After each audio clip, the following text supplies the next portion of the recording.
Next Abhilash नायक.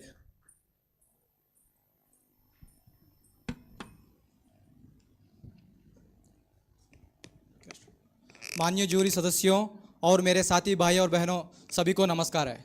आज हमें उसे दहलीज चीज पे खड़े हैं जहां हमें केवल आने वाले वर्ष का बजट नहीं, लेकिन आने वाले 2 दशकों का भारत का भव्य भाग्य देखने जा रहा है। क्योंकि ये बजट केवल एक सामान्य बजट नहीं है, ये बजट हमारे युवाओं को आगे ले जाने वाले के ईंधन है।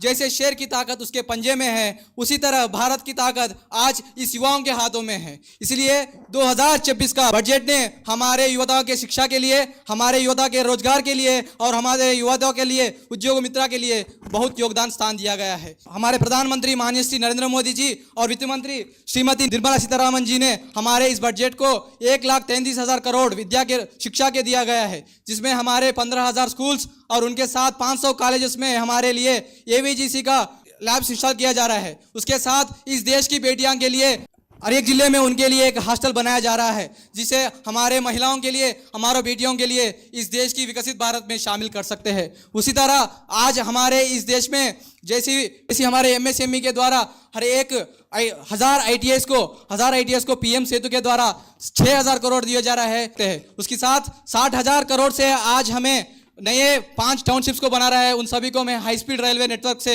एक साथ जुड़ कर सकते हैं।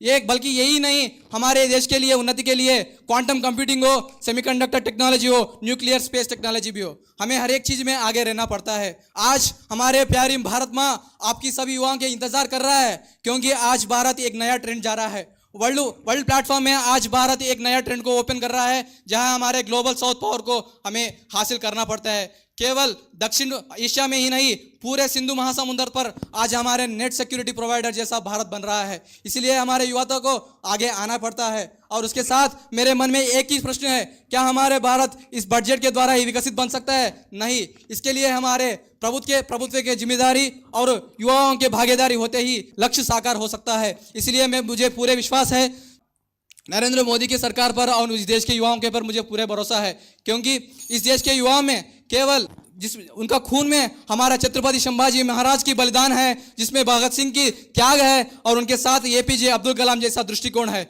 इसलिए मैं एक ही चीज कहता हूं, आ सिंधु सिंधु पर्यंता यस्य भूमि भारता, सिंधु नदी से लेकर सिंधु महासमुंदर तक इस देश का हर एक युवता, चाहे हिंदू हो, मुसलमान हो, सिख हो, पारसी हो, ये पंजाबी हो, कश्मीरी हो, कौन भी हो, लेकिन वो पहले हिंदुस्तानी है। इसलिए हमारे लिए एक ही निनाद होना है, एक ही संगठन होना है, वही है भारत माता की जय।